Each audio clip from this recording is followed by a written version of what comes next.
നമ്മൾ ഫിലിപ്പിയർക്ക് എഴുതിയ ലേഖനമാണ് പഠിച്ചുകൊണ്ടിരിക്കുന്നത്. ഫിലിപ്പിയർക്ക് എഴുതിയ ലേഖനം 1-ാം അധ്യായത്തിന്റെ 19 വരെയുള്ള വാക്യങ്ങൾ നമ്മൾ ചിന്തിക്കുകയുണ്ടായി. ഇന്ന് 20 മുതലുള്ള ചില വാക്യങ്ങൾ നമുക്ക് വായിച്ച് ധ്യാനിക്കുവാനായിട്ട് സമയമെടുക്കാം. അങ്ങനെ ഞാൻ ഒന്നിലും ലജ്ജിച്ചു പോകാതെ പൂർണ്ണ ധൈര്യം പൂണ്ട് ക്രിസ്തു എന്റെ ശരീരത്തിങ്കൽ ജീവനാലാകട്ടെ മരണത്താലാകട്ടെ എപ്പോഴും എന്ന പോലെ ഇപ്പോഴും മഹിമപ്പെടുകയേ ഉള്ളൂ എന്ന് പ്രതീക്ഷിക്കുകയും പ്രത്യാശിക്കുകയും ചെയ്യുന്നു. അപ്പോൾ അങ്ങനെ ഞാൻ ഒന്നിനും ലജ്ജിച്ചു പോകാതെ എന്ന് പറയുമ്പോൾ പൗലോസ് അപ്പോസ്തലൻ തൻ്റെ ജീവിതത്തിൽ രണ്ട് അവസ്ഥകളെ ഇപ്പോൾ നേരിടുകയാണ്.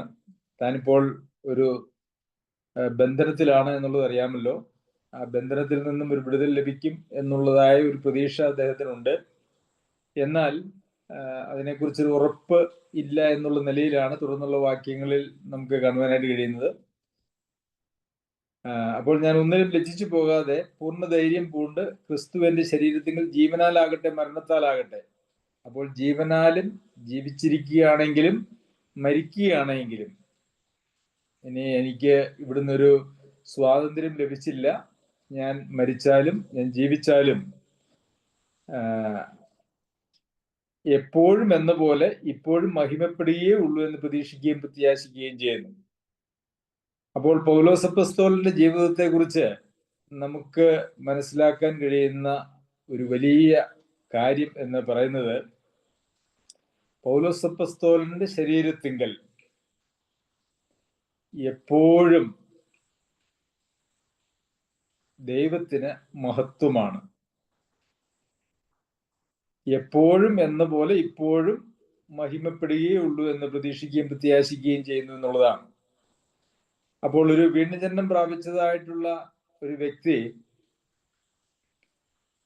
യഥാർത്ഥത്തിൽ അവന്റെ ശരീരം എന്ന് പറയുന്നത് ഒരു യാഗമായി ദൈവത്തിന് സമർപ്പിക്കപ്പെട്ടതായിരിക്കണം. ഒരു വ്യക്തിയുടെ ശരീരത്തിന്റെ മേലുള്ള അവകാശം, തന്റെ ജീവിതത്തിന്റെ മേലുള്ള അവകാശം എല്ലാം ദൈവത്തിനാണ് എന്ന് നമുക്കറിയാമല്ലോ. റോമർക്ക് എഴുതിയ ലേഖനം 12-ാം അധ്യായത്തിന്റെ 1-ാം വാക്യത്തിൽ നിങ്ങളുടെ ശരീരങ്ങളെ ജീവനും വിശുദ്ധിയും ദൈവത്തിന് പ്രസാദവുമായുള്ള യാഗമായി സമർപ്പിപ്പിൻ എന്ന് നമ്മൾ വായിക്കുന്നുണ്ട്. അപ്പോൾ ദൈവത്തിന് യാഗമായി സമർപ്പിച്ചതായിട്ടുള്ള ശരീരമാണ് ഒരു രക്ഷിക്കപ്പെട്ട ആളുകളുടെ ശരീരം എന്ന് പറയുന്നത്. എന്ന് മാത്രവുമല്ല, പരിശുദ്ധാത്മാവ് അധിവസിക്കുന്നതായ പരിശുദ്ധാത്മാവിന്റെ ആലയവുമാണ്. അപ്പോൾ ഒരാലയവും അതുപോലെ തന്നെ ആ ആലയത്തിലെ ഒരു യാഗവുമായിട്ടാണ് യഥാർത്ഥത്തിൽ ഒരു ദൈവ പൈതലിന്റെ ശരീരം ഇരിക്കുന്നത്. അതുപോലെ തന്നെ അദ്ദേഹത്തിന്റെ ജീവിതം എന്ന് പറയുന്നത്, ഒരു ദൈവ പൈതലിന്റെ ജീവിതം എന്ന് പറയുന്നത് കർത്താവായ യേശുക്രിസ്തുവിന് വേണ്ടിയുള്ള ജീവിതമാണ്. കർത്താവായ യേശുക്രിസ്തുവിന് വേണ്ടിയുള്ള ജീവിതം എന്ന് പറയുമ്പോൾ അത് ഈ മറ്റ് ഒരു തൊഴിലും ചെയ്യാതെ സുവിശേഷ പ്രവർത്തനം മാത്രം നടത്തുന്ന ആളുകളുടെ ജീവിതത്തെ കുറിച്ചല്ല. നാം തിന്നാലും കുടിച്ചാലും എന്ത് ചെയ്താലും, വാക്കിനാലോ ക്രിയയാലോ എന്ത് ചെയ്താലും എല്ലാം കർത്താവായ യേശുക്രിസ്തുവിന്റെ നാമത്തിൽ ചെയ്തും അവൻ മുഖാന്തരം പിതാവായ ദൈവത്തിന് സ്തോത്രം പറഞ്ഞുകൊണ്ട് ഇരിപ്പിൻ എന്നാണ് നമ്മൾ വായിക്കുന്നത്. അപ്പോൾ നാം ചെയ്യുന്ന എല്ലാ പ്രവർത്തനങ്ങളും വാക്കിനാലോ ക്രിയയാലോ, നമ്മുടെ സംസാരവും നമ്മളുടെ പ്രവർത്തനങ്ങൾ മുഴുവനും ദൈവത്തിന്റെ മഹിമയ്ക്ക് വേണ്ടിയിട്ടുള്ള അല്ലെങ്കിൽ ദൈവികമായ കാര്യങ്ങൾ ദൈവം ഏൽപ്പിച്ചിരിക്കുന്നതായിട്ടുള്ള ഉത്തരവാദിത്തങ്ങൾ ചെയ്യുന്നതിൽ മാത്രം കേന്ദ്രീകരിക്കേണ്ടത് ആവശ്യമാണ്. അപ്പോൾ സാധാരണഗതിയിൽ ഭൗതിക ജീവിതം, ആത്മീയ ജീവിതം എന്നൊക്കെ രണ്ടായിട്ട് ആളുകൾ തരംതിരിക്കാറുണ്ട്. എന്നാൽ അങ്ങനെ ദൈവവചനത്തിന്റെ അടിസ്ഥാനത്തിൽ അങ്ങനെ തരംതിരിക്കുവാനായിട്ട് ഒരിക്കലും കഴിയുന്നതല്ല. നമുക്കങ്ങനെ ഒരു ഭൗതിക ജീവിതവും ഒരു ആത്മീയ ജീവിതവും എന്ന് പറഞ്ഞ് രണ്ടായിട്ട് തിരിക്കാനായിട്ട് കഴിയുകയില്ല. പലപ്പോഴും ആളുകൾ ബൈബിൾ വായിക്കുക, പ്രാർത്ഥിക്കുക, സഭായോഗങ്ങൾക്ക് പോവുക, പിന്നെ സുവിശേഷ പ്രവർത്തനം ചെയ്യുക, അതൊക്കെ ഒരു ആത്മീക ജീവിതത്തിന്റെ ഭാഗമായിട്ടും ജോലി ചെയ്യുക, ഭക്ഷണം കഴിക്കുക മുതലായിട്ടുള്ള കാര്യങ്ങളൊക്കെ ഒരു ഭൗതികതയിലേക്കും കൊണ്ടുപോകുന്നതായിട്ടുള്ള, അല്ലെങ്കിൽ അങ്ങനെ ചിന്തിക്കുന്നതായിട്ടുള്ള ഒരു പ്രവണതയുണ്ട്. എന്നാൽ ഒരു ദൈവ പൈതൽ ചെയ്യുന്നതായിട്ടുള്ള എല്ലാ പ്രവർത്തനങ്ങളും അത് ആത്മീകമായിരിക്കണം എന്നുള്ളതാണ് യഥാർത്ഥത്തിലുള്ള പ്രമാണം എന്ന് പറയുന്നത്. നമുക്ക് ദൈവത്തെ കൂടാതെയോ ദൈവത്തിനല്ലാതെയോ ആയിട്ടുള്ള ഒരു പ്രവർത്തനത്തിനും യാതൊരു സ്വാതന്ത്ര്യവും ഒരു വ്യക്തിക്കില്ല. യേശുവിനെ കർത്താവായി നാം സ്വീകരിച്ച ആ നിമിഷം മുതൽ യേശുവിൻ്റെ അധികാരത്തിന്റെ കീഴിലാണ്. യേശു അനുവദിക്കുന്നതായിട്ടുള്ള കാര്യങ്ങൾക്ക് മാത്രമേ നമുക്ക് മുമ്പോട്ട് പോകുവാനായിട്ട് അല്ലെങ്കിൽ ചെയ്യുവാനായിട്ടോ സംസാരിക്കുവാനായിട്ടോ നമുക്ക് കഴിയുകയുള്ളൂ. ഇവിടെ പൗലോസപ്പോസ്തലന്റെ ജീവിതത്തെ കുറിച്ച് പറയുമ്പോൾ എപ്പോഴും എന്ന പോലെ ഇപ്പോഴും എൻ്റെ ശരീരത്തിങ്കൽ ദൈവം മഹിമപ്പെടുകയേ ഉള്ളൂ എന്നുള്ള ഒരു ഉറപ്പാണ് തനിക്കുള്ളത്. അത് മരിച്ചാലും ജീവിച്ചാലും, അതാണ് ജീവനാലാകട്ടെ മരണത്താലാകട്ടെ എന്ന് പറയുന്നതിന്റെ അർത്ഥം. ഞാനിനി ഈ ജയിലിൽ കിടന്ന് ഇവിടെ നിന്നൊരു വിസ്താരമൊക്കെ കഴിഞ്ഞ് എന്നെ ഇനി അവര് കൊന്നാലും അല്ല, ഞാൻ ജീവിച്ചാലും എല്ലാം ദൈവത്തിന്റെ നാമത്തിന് മഹത്വമേ വരികയുള്ളൂ എന്നുള്ളതാണ് പൗലോസപ്പോസ്തലന്റെ പ്രത്യാശ എന്ന് പറയുന്നത്. അവിടെ ഞാൻ പ്രതീക്ഷിക്കുകയും പ്രത്യാശിക്കുകയും ചെയ്യുന്നു എന്നാണ് നമ്മൾ വായിക്കുന്നത്. അപ്പോൾ ഇതാണ് ഒരു ദൈവപൈതലിന്റെ ജീവിതമാണ് ഇത്. എന്നാൽ ഒരു ദൈവ വിശ്വാസിയുടെ ദൈവ പൈതലിന്റെ ജീവിതത്തെ കുറിച്ചുള്ള കാഴ്ചപ്പാട് ഈ 21-ാം നൂറ്റാണ്ടിൽ ദൈവവചന സത്യങ്ങളിൽ നിന്നും ഏറെ മാറിപ്പോയിട്ടുണ്ട് എന്നുള്ളതാണ് ഒരു യാഥാർത്ഥ്യം. നമുക്ക് ദൈവത്തിന് പ്രസാദകരമായിട്ടുള്ള കാര്യം എന്താണ് എന്ന് ചോദിച്ചാൽ ആളുകൾ പെട്ടെന്ന് പറയും, അത് പ്രാർത്ഥിക്കുന്നത് ദൈവത്തിന് ഇഷ്ടമാണ്, സുവിശേഷ പ്രവർത്തനങ്ങൾ ഇഷ്ടമാണ്, സഭായോഗങ്ങൾക്ക് പോകണം, അത് ഇഷ്ടമാണ്. ഇതൊക്കെയാണ് ദൈവത്തിന് പ്രസാദകരമായിട്ടുള്ള പ്രവൃത്തി. പിന്നെ മറ്റ് ജോലി ചെയ്യുന്ന കാര്യങ്ങളും അതുമൊക്കെ അത് വേറൊരു തലത്തിലാണ് ആളുകൾ ചിന്തിക്കുന്നത്. എന്നാൽ അങ്ങനെ രണ്ട് തലത്തിൽ ചിന്തിക്കുവാനായിട്ട് കഴിയുന്നതല്ല. നാം ജീവിച്ചാലും നാം മരിച്ചാലും നമ്മുടെ ശരീരത്തിങ്കൽ കർത്താവ് മഹിമപ്പെടുന്ന ജീവിതമാണ് ക്രിസ്തീയ ജീവിതം. അതുകൊണ്ട് പ്രിയമുള്ളവരെ, നാം ഓരോ ദിവസവും നമ്മൾ ചെയ്യുന്നതും നമ്മൾ സംസാരിക്കുന്നതുമായിട്ടുള്ള എല്ലാ കാര്യങ്ങളെ സംബന്ധിച്ചും കർത്താവ് അതിൽ മഹിമപ്പെടുന്നുണ്ടോ എന്നുള്ള ഒരു ചോദ്യം വളരെ പ്രസക്തമായ ഒരു ചോദ്യമാണ്. നാം നമ്മുടെ ഇഷ്ടത്തിന് വേണ്ടി നമ്മുടെ താല്പര്യത്തിന് വേണ്ടി ജീവിക്കുന്ന ഒരു ജീവിതമാണെങ്കിൽ അത് ക്രിസ്തീയ ജീവിതത്തിന്റെ പരിധിക്കുള്ളിൽ വരുന്നതേ അല്ല എന്നുള്ളതാണ് യാഥാർത്ഥ്യം. എന്നാൽ ക്രിസ്തീയ ജീവിതത്തിന്റെ നിർവചനം എന്ന് പറയുന്നത് ദൈവവചനത്തിന്റെ പ്രമാണങ്ങളിൽ നിന്നും ഏറെ വ്യതിചലിച്ചു പോയതായിട്ടുള്ള ഈ കാലഘട്ടത്തിൽ ഒരു മാനസാന്തരവും യഥാസ്ഥാനവും നമുക്ക് നമ്മുടെ ജീവിതത്തിൽ ഉണ്ടാകേണ്ടത് ആവശ്യമാണ്. അപ്പോൾ ഒന്നിലും ലജ്ജിച്ചു പോകാതെ പൂർണ്ണ ധൈര്യം പൂണ്ട്. അപ്പോൾ പൗലോസപ്പോസ്തലന് യാതൊരു വക ഭയവുമില്ല എന്നുള്ളതാണ്. താൻ കടന്നു പോകുന്നതായിട്ടുള്ള അവസ്ഥ ശുഭമായിട്ടുള്ള ഒരു അവസ്ഥയല്ല. തന്റെ ധൈര്യത്തിന്റെ കാരണം എന്ന് പറയുന്നതും ഞാൻ മരിച്ചാലും ഞാൻ ജീവിച്ചാലും എന്നിലൂടെ കർത്താവ് മഹിമപ്പെടുകയേ ഉള്ളൂ, പിന്നെ എന്തിനാണ് അധൈര്യപ്പെടുന്നത്? അപ്പോൾ ഒരു വിശ്വാസിയുടെ ധൈര്യം, പൂർണ്ണ ധൈര്യം എന്ന് പറയുന്നത് അവന്റെ ജീവിതത്തിലൂടെ അല്ലെങ്കിൽ അവന്റെ മരണത്തിലൂടെ കർത്താവിന്റെ നാമം മഹിമപ്പെടുന്നു എന്നുള്ളതിലാണ്. അപ്പോൾ പൂർണ്ണ ധൈര്യം അതാണ് എങ്കിൽ യഥാർത്ഥത്തിൽ ഒരു വിശ്വാസിയുടെ ഭയം എവിടെയായിരിക്കണം?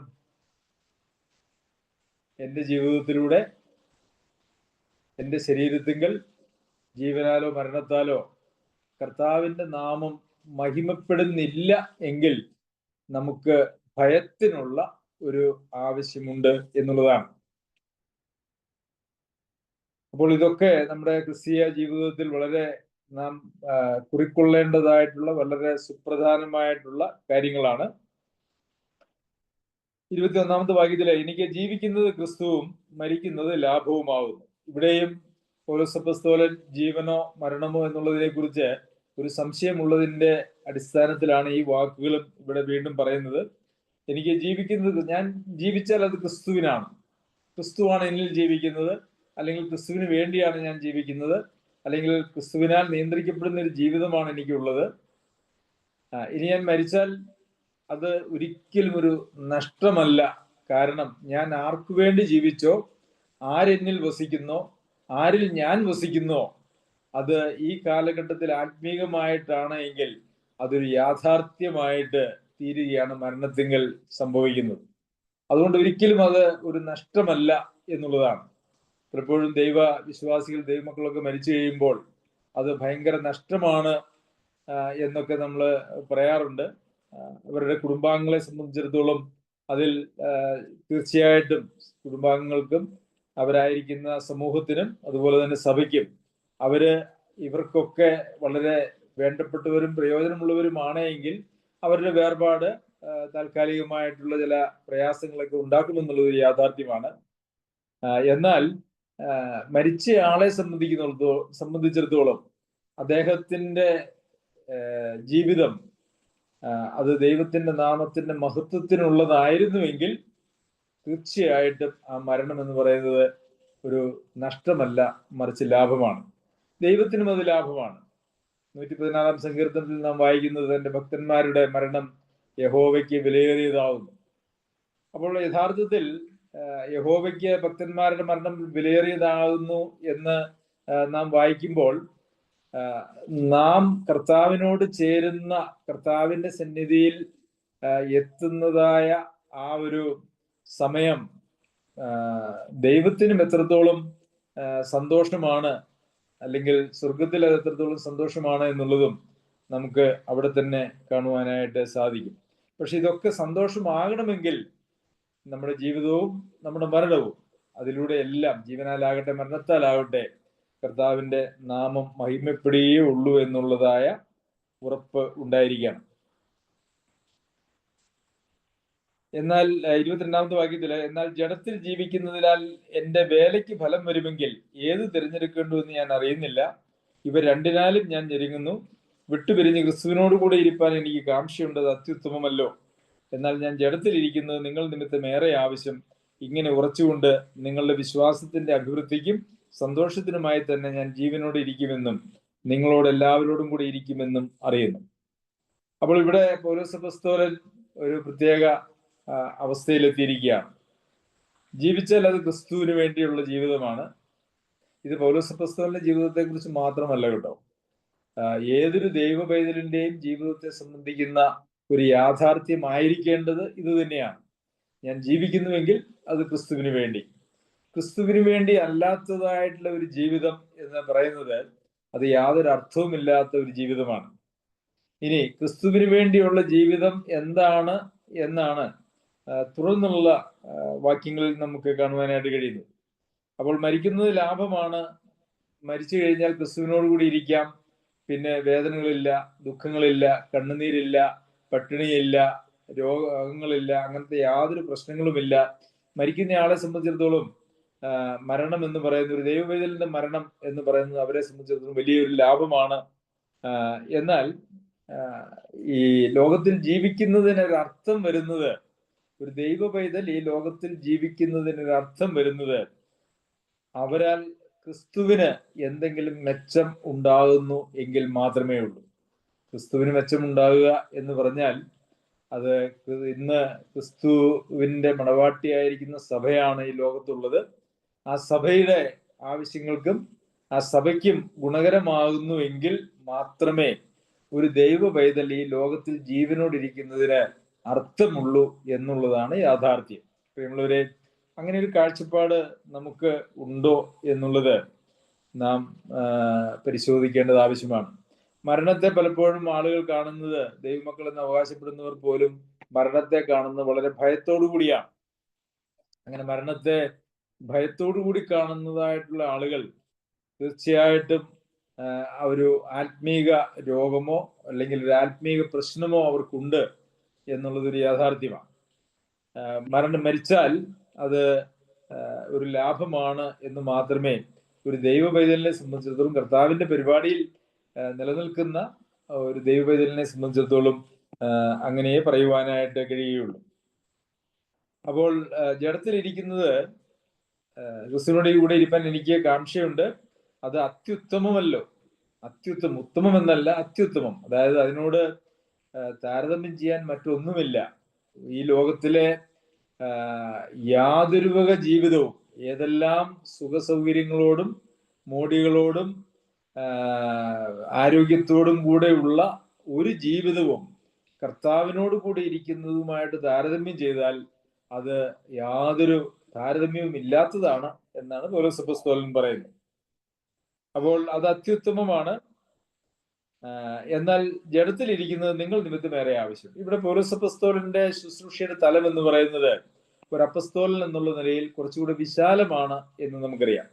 താൻ പല സ്ഥലങ്ങളിലൂടെ സുവിശേഷ പ്രവർത്തനത്തിനായിട്ട് പോവുകയും സുവിശേഷം പറയുകയും സഭകൾ സ്ഥാപിക്കുകയും അവരെ പഠിപ്പിക്കുകയും അവരെ ക്രിസ്തുവിൽ പൂർണ്ണരാക്കി നിർത്തുന്നതിന് വേണ്ടിയിട്ടുള്ള ഒരു ശ്രമം, ആ ഒരു നിലയിൽ വളരെ വിശാലമായ ഒരു ഉത്തരവാദിത്വമാണ് പൗലോസ് അപ്പോസ്തലനുള്ളത്. ആ ഒരു കൃപാവരം അങ്ങനെയാണ്. എന്നാൽ ഒരു സഭയിലെ അംഗം എന്നുള്ള നിലയിൽ ഏതൊരു വിശ്വാസിയുടെയും പ്രവർത്തന മേഖല അവരുടെ സഭയും അതുപോലെ കുടുംബം, സഭ അല്ലെങ്കിൽ അവർ താമസിക്കുന്നതായിട്ടുള്ള പ്രദേശം, അവിടെ വിളക്കായിട്ട് ക്രിസ്തുവിന് വേണ്ടി ശോഭിക്കുക എന്നുള്ളതാണ് അവരെ സംബന്ധിക്കുന്നതായിട്ടുള്ള ദൈവത്തിന്റെ ഇഷ്ടം എന്ന് പറയുന്നത്. അവിടെ സഭയിൽ വലിയ ഉത്തരവാദിത്തങ്ങളുണ്ട്, സമൂഹത്തോട് വലിയ ഉത്തരവാദിത്തങ്ങളുണ്ട്, കുടുംബത്തിൽ ഉത്തരവാദിത്തങ്ങളുണ്ട്. ഇതൊക്കെ ചെയ്യുവാൻ അത് ക്രിസ്തുവിന് വേണ്ടി നമ്മൾ മക്കളെയൊക്കെ പഠിപ്പിച്ച് അവരെയൊക്കെ വലിയവരാക്കി, അതുപോലെ തന്നെ വലിയ സാമ്പത്തിക സമൃദ്ധിയൊക്കെ ഈ ലോകത്തുണ്ടാക്കി വീടുകളും അങ്ങനെ ഈ ലോകത്തിൽ മനുഷ്യർ ആഗ്രഹിക്കുന്നതായിട്ടുള്ള കാര്യങ്ങളൊക്കെ നേടിയെടുക്കുന്നു എന്നുള്ളതിലല്ല, മറിച്ച് ദൈവസഭയ്ക്ക് വേണ്ടി അല്ലെങ്കിൽ ദൈവരാജ്യത്തിന് വേണ്ടി എന്തെല്ലാം നാം ചെയ്യുന്നു എന്നുള്ളത് മാത്രമാണ് നമ്മളുടെ ഈ ലോകത്തിലെ ജീവിതത്തിന് അർത്ഥം തരുന്നതും പ്രയോജനമായി തീരുന്നുണ്ടോ ഇല്ലയോ എന്നുള്ളതിന്റെ അടിസ്ഥാനമായിരിക്കുന്നത്.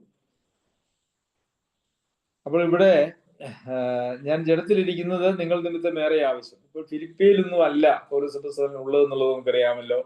ഒരു സഭയോടുള്ള ബന്ധത്തിൽ മാത്രമല്ല, പല സഭകളോടുള്ള ബന്ധത്തിലും യാത്രയിലും ഒക്കെയാണ് പൗലോസ് അപ്പോസ്തലൻ ഇരിക്കുന്നത്. താൻ ദൂരെയാണെങ്കിലും ലേഖനങ്ങളിലൂടെയും തന്റെ സഹപ്രവർത്തകരിലൂടെയും സഭകളുമായിട്ടുള്ള ബന്ധവും ഒക്കെ താൻ നിലനിർത്തുകയും അവർക്ക് ആശ്വാസവും അവരുടെ വിശ്വാസത്തിന്റെ അഭിവൃദ്ധിക്ക് വേണ്ടി എന്നാണ് നമ്മൾ വായിക്കുന്നത്. അവരുടെ വിശ്വാസത്തിന്റെ അഭിവൃദ്ധിക്ക് വേണ്ടി, അതാണ് പൗലോസ് അപ്പോസ്തലന്റെ ലക്ഷ്യം എന്ന് പറയുന്നത്.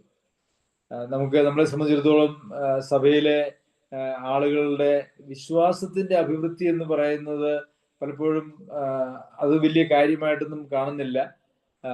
എങ്ങനെയെങ്കിലും സഭായോഗത്തിനൊക്കെ ഒരുവിധം കൃത്യമായിട്ട് വരികയൊക്കെ ചെയ്യുന്ന ആളുകളാണെങ്കിൽ അവരുടെ വിശ്വാസത്തിന്റെ തലം ഏതാണ് എന്ന് ഒരുപക്ഷെ അറിയുക പോലുമില്ല, അല്ല എങ്കിൽ അതിനെ അറിയുവാനായിട്ടുള്ള താല്പര്യമില്ല, അത് അറിയിക്കുവാനായിട്ടുള്ള താല്പര്യവുമില്ല എന്നുള്ളത് നമുക്ക് കാണുവാനായിട്ട് കഴിയും. ഇങ്ങനെ ഉറച്ചുകൊണ്ട് നിങ്ങളുടെ വിശ്വാസത്തിന്റെ അഭിവൃദ്ധിക്കും സന്തോഷത്തിനുമായി തന്നെ ഞാൻ ജീവനോട് ഇരിക്കുമെന്നും നിങ്ങളോട് എല്ലാവരോടും കൂടി ഇരിക്കുമെന്നും അറിയുന്നു. അപ്പോൾ വിശ്വാസത്തിന്റെ അഭിവൃദ്ധിക്കും സന്തോഷത്തിനും, ഇതാണ് ഈ ക്രിസ്തീയ ജീവിതത്തിൽ ഈ ലോകത്തിൽ നാം ജീവിക്കുമ്പോൾ നാം നേടിയെടുക്കേണ്ടതായിട്ടുള്ളൊരു കാര്യം. വിശ്വാസം എന്ന് പറയുന്നത് രക്ഷാകരമായ വിശ്വാസം, അതായത് നാം വീണ്ടും ജന്മം പ്രാപിക്കുന്നതിന് അടിസ്ഥാനമായിട്ടുള്ള വിശ്വാസം എന്ന് പറയുന്നത്, അതുപോലെ തന്നെ നാം ഈ ക്രിസ്തീയ ജീവിതം മുമ്പോട്ട് കൊണ്ടുപോകുന്നതിന്റെ ആ വിശ്വാസം എന്ന് പറയുന്നതും, ഇത് രണ്ടും രണ്ട് വ്യത്യസ്ത തലങ്ങളിലാണ്. രക്ഷാകരമായിട്ടുള്ള വിശ്വാസം എന്ന് പറയുന്നത് നാം ദൈവത്തോടൊത്തുള്ള അല്ലെങ്കിൽ ക്രിസ്തുവിനോടൊത്തുള്ള ജീവിതത്തിന്റെ ആരംഭമാണ്, അത് ആരംഭം മാത്രമാണ് എന്നുള്ളതാണ്. അതിന് ആ വിശ്വാസം എന്ന് പറയുന്നത് കർത്താവായ യേശു ക്രിസ്തു നമ്മുടെ പാപങ്ങൾക്ക് വേണ്ടി മരിച്ചു എന്നുള്ളതും, അതുപോലെ തന്നെ വിശ്വസിച്ച് നമ്മെ തന്നെ ഏൽപ്പിച്ചു കൊടുക്കുമ്പോൾ, മാനസാന്തരപ്പെട്ട് വിശ്വസിച്ച് നമ്മളെ തന്നെ ഏൽപ്പിച്ചു കൊടുക്കുമ്പോൾ കർത്താവ് നമ്മെ സ്വീകരിക്കുന്നു എന്നുള്ളതായിട്ടുള്ള ആ വിശ്വാസമാണ് പ്രാഥമികമായും രക്ഷയിൽ ഉൾപ്പെട്ടിരിക്കുന്നത്. അതിൽ ശരീരത്തിന്റെ വീണ്ടെടുപ്പ് വരെയുള്ള പ്രത്യാശയുണ്ട് എന്നുള്ളതൊരു യാഥാർത്ഥ്യമാണ്. എന്നാൽ അതൊക്കെ കൂടുതൽ അർത്ഥത്തിൽ മനസ്സിലാക്കുന്നത് പിന്നീടുള്ള കാലഘട്ടത്തിലാണ്. അത്രയും വിശ്വാസം കൊണ്ട് ഒരാൾ നീതീകരിക്കപ്പെട്ട ദൈവസന്നിധിയിലേക്ക് കടന്നു വരുമ്പോൾ പിന്നെ അവരുടെ ജീവിതത്തെ മുമ്പോട്ട് കൊണ്ടുപോകുന്നത് എന്റെ നീതിമാൻ വിശ്വാസത്താൽ ജീവിക്കുമെന്ന് പറഞ്ഞ ആ വിശ്വാസം എന്ന് പറയുന്നത് ഒറിജിനലി നമ്മൾ വിശ്വസിച്ച വിശ്വാസത്തിൽ നിന്നും ഏറെ വ്യത്യസ്തമാണ്. അത് പുതിയ പുതിയ തലങ്ങളിലേക്ക് നമ്മളുടെ വിശ്വാസം വളരേണ്ടത് ആവശ്യമാണ്. അതിനാണ് വിശ്വാസത്തിന്റെ അഭിവൃദ്ധി അല്ലെങ്കിൽ വിശ്വാസത്തിൽ സമ്പന്നത, വിശ്വാസത്തിലുള്ള ആരോഗ്യം എന്നൊക്കെ പറയുന്നത് ആ ഒരു തലത്തിലുള്ള വിശ്വാസത്തെ കുറിച്ചാണ്. പലപ്പോഴും ആളുകൾ ക്രിസ്തീയ ജീവിതത്തിൽ ഇന്ന് സഭകളിൽ നമ്മൾ ശ്രദ്ധിച്ചാൽ ആളുകളുടെ വിശ്വാസത്തെ കുറിച്ച് നമ്മൾ ചോദിച്ചാൽ അവർ പറയും ഞങ്ങൾ വിശ്വാസികളാണ്. നിങ്ങൾ വിശ്വാസികളാണെന്നുള്ളതിന് തെളിവ് എന്താണെന്ന് ചോദിച്ചു കഴിഞ്ഞാൽ ഞാൻ ഇങ്ങനെ 1982 ഓഗസ്റ്റ് 15 ഞാൻ യേശുക്രിസ്തുവിനെ എൻ്റെ രക്ഷിതാവും കർത്താവുമായിട്ട് വിശ്വസിച്ച് സ്വീകരിച്ചു. അതാണ് ആ ഒരു വിശ്വാസത്തിന്റെ തലത്തിൽ തന്നെയാണ് 10, 30, 40, 50 വർഷം കഴിഞ്ഞിട്ട് പോലും ആളുകൾ നിൽക്കുന്നത് എന്നുള്ളതാണ്. എന്നാൽ ആ ഒരു തലത്തിലല്ല നിൽക്കേണ്ടത്. വർഷങ്ങൾ കഴിയും തോറും നമ്മുടെ വിശ്വാസത്തിന് അഭിവൃദ്ധിയും സമ്പന്നതയും ആരോഗ്യവും ഒക്കെ വന്ന് നമ്മളുടെ ദൈനംദിന ജീവിതത്തിൽ നമ്മെ നടത്തുന്ന, ദൈവത്തോടൊത്ത് നടക്കുവാൻ നമ്മളെ പ്രാപ്തരാക്കുന്ന തലത്തിലേക്ക് നമ്മളുടെ വിശ്വാസം വർദ്ധിക്കേണ്ടത് ആവശ്യമാണ്. ഇബ്രാഹിം എഴുതിയ ലേഖനത്തിൽ അതിനുള്ള വ്യക്തമായിട്ടുള്ളൊരു നിർദ്ദേശം നമുക്ക് കാണാനായിട്ട് കഴിയും. അവർ കേട്ട വചനം അവർക്ക് വിശ്വാസമായി പരിണമിക്കായാൽ അത് അവർക്ക് ഉപകാരമായി വന്നില്ല എന്ന് നമ്മൾ വായിക്കുന്നുണ്ട്. വിശ്വാസമായി പരിണമിക്കുന്ന വചനം, അതായത് നാം ദൈവവചനം ഒരു ശിശുവിനെ പോലെ, ഇപ്പോൾ ജനിച്ച ശിശുക്കളെ പോലെ ദൈവവചനം എന്ന മായമില്ലാത്ത പാൽ കുടിച്ച് നാം മുമ്പോട്ട് പോകുമ്പോൾ നമ്മളുടെ വിശ്വാസത്തിന്റെ തലം എന്ന് പറയുന്നത് ഓരോ ദിവസവും അത് മാറിക്കൊണ്ടേയിരിക്കും. നാം പഠിക്കുന്നതായിട്ടുള്ള ദൈവവചനം അത് നമ്മളുടെ വിശ്വാസമായി പരിണമിക്കുമ്പോൾ ഓരോ ദിവസം കഴിയും തോറും നമ്മളുടെ വിശ്വാസത്തിന്റെ തലം കൂടുതൽ കൂടുതൽ ഉന്നതങ്ങളിലേക്ക് പോകുന്നതാണ്. അതിനെയാണ് ഇവിടെ വിശ്വാസത്തിന്റെ അഭിവൃദ്ധി എന്ന് പറഞ്ഞിരിക്കുന്നത്. പ്രിയമുള്ളവരെ, നമ്മളുടെ വിശ്വാസം കേവലം രക്ഷിക്കപ്പെട്ട നാളിലെ വിശ്വാസം മാത്രമാണോ, അതെയോ അതിനോട് ചേർന്ന് ദൈവവചനത്തിന്റെ ധ്യാനത്തിലൂടെയും ദൈവസഭയുമായിട്ടുള്ള ബന്ധത്തിലൂടെയും കൂട്ടായ്മയിലൂടെയും ഒക്കെ നമുക്ക് വിശ്വാസത്തിന്റെ പുതിയ പുതിയ തലങ്ങളിലേക്ക് എത്തിപ്പെടുവാനായിട്ട് കഴിയുന്നുണ്ടോ? കഴിയുന്നില്ല എങ്കിൽ നമ്മളുടെ വിശ്വാസ ജീവിതം എന്ന് പറയുന്നത് നമ്മളുടെ ക്രിസ്തുവിനോട് കൂടിയുള്ള ജീവിതത്തിന് നമ്മെ പ്രാപ്തരാക്കുന്ന, അല്ല എങ്കിൽ അതിനെ നമ്മൾ ധൈര്യപ്പെടുത്തുന്നതായിട്ടുള്ളൊരു വിശ്വാസമല്ല എന്ന് നമുക്ക് പറയേണ്ടതായിട്ട് വരും. പലപ്പോഴും വിശ്വാസികളായിട്ടുള്ള ആളുകൾ അവരുടെ ജീവിതത്തിൽ വരുന്നതായിട്ടുള്ള ഓരോ പ്രശ്നങ്ങളിലും വളരെയേറെ നിരാശപ്പെടുകയും ഭാരപ്പെടുകയും വിശ്വാസം വിട്ട് പിന്നോട്ട് പോവുകയും ചെയ്യുന്നത് നമുക്ക് കാണാനായിട്ട് കഴിയും. അതിൻ്റെയൊക്കെ കാരണം എന്ന് പറയുന്നത് അവരുടെ വിശ്വാസത്തിന്റെ തലം അവർ വീണ്ടുജന്മം പ്രാപിച്ചതായിട്ടുള്ള ആ ഒരു സമയത്ത് അവരിൽ ഉണ്ടായിരുന്ന അതേ തലത്തിൽ തന്നെയാണ് നിലനിൽക്കുന്നത് എന്നുള്ളതാണ്. അതിനോട് ഒട്ടും ഒരു വിശ്വാസത്തിന് ആരോഗ്യം വന്നിട്ടില്ല, അല്ലെങ്കിൽ അഭിവൃദ്ധി വന്നിട്ടില്ല എന്നുള്ളതാണ്. വിശ്വാസത്തിന് അഭിവൃദ്ധി വന്നതായ ഒരാള് ആണെങ്കിൽ, വിശ്വാസത്തിൽ ആരോഗ്യം വന്നതായിട്ടുള്ള ഒരാളാണെങ്കിൽ അവര് പൗലോസ് അപ്പോസ്തലൻ പറഞ്ഞതായിട്ടുള്ള ഒരു ചില വാക്യങ്ങൾ നമുക്ക് വായിക്കാം. അതായിരിക്കും അവരുടെ ജീവിതത്തിൽ അവരിൽ നിന്ന് ഉളവാകുന്നത്. ശരി, നമുക്ക് റോമർക്ക് എഴുതിയ 8-ാം അധ്യായം വിശ്വാസത്തിൽ അഭിവൃദ്ധി പ്രാപിച്ച് ആരോഗ്യമുള്ളതായ വിശ്വാസത്താൽ ജീവിക്കുന്ന ഒരാളുടെ വാക്കുകളാണ് നമുക്കിവിടെ കാണാനായിട്ട് കഴിയുന്നത്. ക്രിസ്തുവിന്റെ സ്നേഹത്തിൽ നമ്മെ വേർപിരിക്കുന്നതാർ കഷ്ടതയോ സങ്കടമോ ഉപദ്രവമോ പട്ടിണിയോ നഗ്നതയോ ആപത്തോ വാളോ, മരണത്തിനോ ജീവനോ ദൂതന്മാർക്കോ വാഴ്ചകൾക്കോ അധികാരങ്ങൾക്കോ ഇപ്പോൾ ഉള്ളതിനോ വരുവാനുള്ളതിനോ ഉയരത്തിനോ ആഴത്തിനോ മറ്റ് യാതൊരു സൃഷ്ടിക്കോ നമ്മുടെ കർത്താവായ യേശു ക്രിസ്തുവിലുള്ള ദൈവസ്നേഹത്തിൽ നിന്നും നമ്മെ വേർപിരിപ്പാൻ കഴിയുകയില്ല എന്ന് ഞാൻ ഉറച്ചിരിക്കുന്നു. ഈ ഒരു ഉറപ്പിലേക്കാണ്, ഇതൊരു വിശ്വാസത്തിന്റെ അഭിവൃദ്ധിയും ആരോഗ്യവുമുള്ള ആളുടെ ഒരു ഉറപ്പും ഒരു വിശ്വാസത്തിന്റെ തലവുമാണ് നമുക്കിവിടെ കാണാനായിട്ട് കഴിയുന്നത്. പ്രിയമുള്ളവരെ, ചെറിയ ചെറിയ കാരണങ്ങളും ചെറിയ ചെറിയ പ്രശ്നങ്ങളും ഒക്കെ ഇന്ന് വിശ്വാസികൾ എന്ന് പറയുന്നതായിട്ടുള്ള ആളുകളുടെ ജീവിതത്തിൽ ദൈവത്തിൽ നിന്നും അവരെ അകറ്റുകയും അല്ലെങ്കിൽ സഭയിൽ നിന്നൊക്കെ അവരെ അകറ്റുന്നത് നമുക്ക് വളരെ സങ്കടത്തോടെയാണ് കാണുവാനും കേൾക്കുവാനും കഴിയുന്നത്. നമ്മുടെ വിശ്വാസം ഒരു ആത്മീയ ശിശുവിന്റെ വിശ്വാസമായിട്ട് മാത്രമേ ഇരിക്കുന്നുള്ളൂ. ഒരു ശിശു എന്ന് പറഞ്ഞാൽ നമുക്കറിയാം, ആ ശിശുവിന്റെ പ്രത്യേകത അതിന് എല്ലാ കാര്യങ്ങളും മറ്റുള്ളവരുടെ സഹായത്താലാണ് അതിനെ പാല് കൊടുക്കുന്നത്, അതിനെ വൃത്തിയാക്കുന്നത്, അതിന് വേണ്ടുന്നതായിട്ടുള്ള എല്ലാ കാര്യങ്ങളും മറ്റുള്ളവരുടെ സഹായത്താൽ മാത്രമേ ഒരു കുഞ്ഞിന് നിലനിൽക്കാനായിട്ട് കഴിയുകയുള്ളൂ. ഒരു കുഞ്ഞ് ജനിച്ച ഒരു ശിശുവിനെ തനിയെ തന്റെ കാര്യങ്ങളൊക്കെ നോക്കിക്കൊള്ളാൻ പറഞ്ഞ് നമ്മൾ വിട്ടാൽ ആ കുഞ്ഞ് മരിച്ചു പോവുകയുള്ളൂ എന്ന് പറഞ്ഞതുപോലെ ആത്മീയമായിട്ടുള്ളൊരു ശൈശവത്തിലാണ് നാം നമ്മുടെ ജീവിതാന്ത്യം വരെ ജീവിക്കുന്നതെങ്കിൽ തീർച്ചയായിട്ടും അത് ഒരു അപകടകരമായ ഒരു അവസ്ഥയാണ്. അങ്ങനെ ആത്മീയ ശൈശവത്തിൽ ജീവിക്കുന്നതായിട്ടുള്ള ആളുകൾ അവർ മിക്കവാറും ജഡികരാണ് എന്ന് കൊരിന്ത്യ ലേഖനം നമ്മൾ പഠിച്ചപ്പോൾ നമ്മൾ പഠിക്കുകയുണ്ടായി. അങ്ങനെയുള്ള ആളുകൾ ജഡികരായിട്ടുള്ള ആളുകളാണ്. ക്രിസ്തുവിൽ ശിശുക്കൾ, ജഡികരെ കുറിച്ച് പറഞ്ഞിരിക്കുന്ന അവർ ക്രിസ്തുവിൽ ശിശുക്കൾ എന്നാണ്. അപ്പോൾ അങ്ങനെ ജഡികരായിട്ടാണ് നാം ജീവിക്കുന്നതെങ്കിൽ ജഡത്തിന്റെ പ്രവൃത്തികളും അതിന്റെ അവസാനവും എന്താണെന്നുള്ളത് നമ്മൾ ഗലാത്യ ലേഖനത്തിൽ വായിക്കുന്നുണ്ട്. മാത്രമല്ല റോമർക്ക് ലേഖനത്തിലും ജഡത്തെ അനുസരിച്ച് ജീവിക്കുന്നുവെങ്കിൽ നിങ്ങൾ മരിക്കും നിശ്ചയം, അതിന്റെ അന്ത്യം ഒരു മരണമാണ് എന്ന് നമുക്ക് കാണുവാനായിട്ട് കഴിയും. ആത്മീയ ശൈശവത്തിൽ ജീവിക്കുന്ന ആളുകൾ, അത് ഒരു വലിയ ആത്മീയ പ്രശ്നം തന്നെയാണ്. അതിനൊരു പരിഹാരം യഥാർത്ഥത്തിൽ നാം കർത്താവിന്റെ ആത്മാവിന്റെ സഹായത്താൽ നമുക്ക് ഉണ്ടാകേണ്ടത് ആവശ്യമാണ്. പലപ്പോഴും ഈ ആത്മീയ ശൈശവത്തിൽ ജീവിക്കുന്നു എന്ന് പറയുമ്പോൾ ഇന്ന് ഈ കാലഘട്ടങ്ങളിൽ രക്ഷിക്കപ്പെടുന്നു എന്ന് പറയുന്നതായിട്ടുള്ള അനേകം ആളുകളും യഥാർത്ഥത്തിൽ രക്ഷിക്കപ്പെട്ടിട്ട് പോലും ഇല്ല എന്നുള്ളതാണ് ഒരു യാഥാർത്ഥ്യം. യേശുവിനെ കർത്താവായിട്ട് സ്വീകരിക്കണം എന്നൊക്കെ പറഞ്ഞാൽ അതൊക്കെ ഞാൻ കർത്താവായി സ്വീകരിക്കുന്നു എന്ന് വെറുതെ വാക്കുകൊണ്ട് പറയുന്നു എന്നുള്ളതല്ലാതെ അതിനപ്പുറത്തേക്ക് അത് പ്രഖ്യാപിച്ച അല്ലെങ്കിൽ സ്വീകരിച്ച ആ നിമിഷം മുതൽ അവരുടെ ജീവിതത്തിൽ യാതൊരു വക താല്പര്യങ്ങൾക്കോ അല്ലെങ്കിൽ യാതൊരു വക വ്യത്യാസങ്ങളോ അവരുടെ ജീവിതത്തിൽ ഇല്ല എന്നുള്ളതാണ് യാഥാർത്ഥ്യം. അപ്പോൾ സുവിശേഷം പോലും, രക്ഷയ്ക്ക് ആവശ്യമായിട്ടുള്ള സുവിശേഷം പോലും ഇന്ന് പ്രസംഗിക്കപ്പെടുന്നില്ല എന്നുള്ളതാണ് യാഥാർത്ഥ്യം.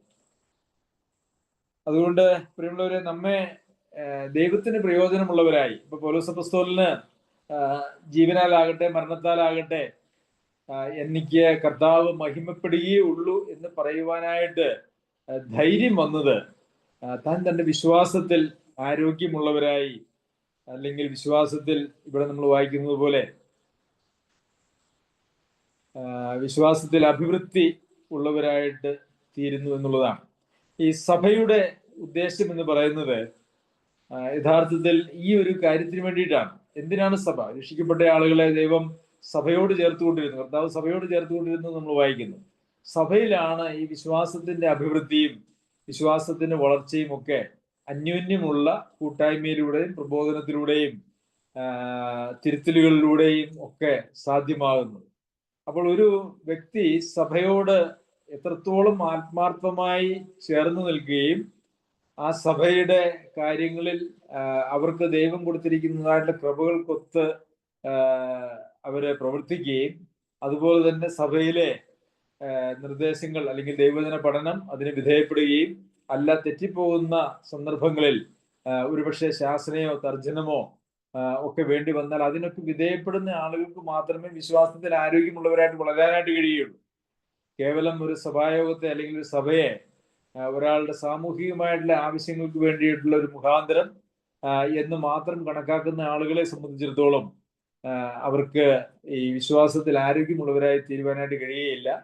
ആരോഗ്യമില്ലാത്തവരായിട്ട് ഇരിക്കുന്നു എന്ന് പറഞ്ഞാൽ അവര് യഥാർത്ഥത്തിൽ അവർ ക്ഷീണിച്ച് പോകുന്നു എന്നുള്ള ഒരു അവസ്ഥ മാത്രമേ ഉള്ളൂ.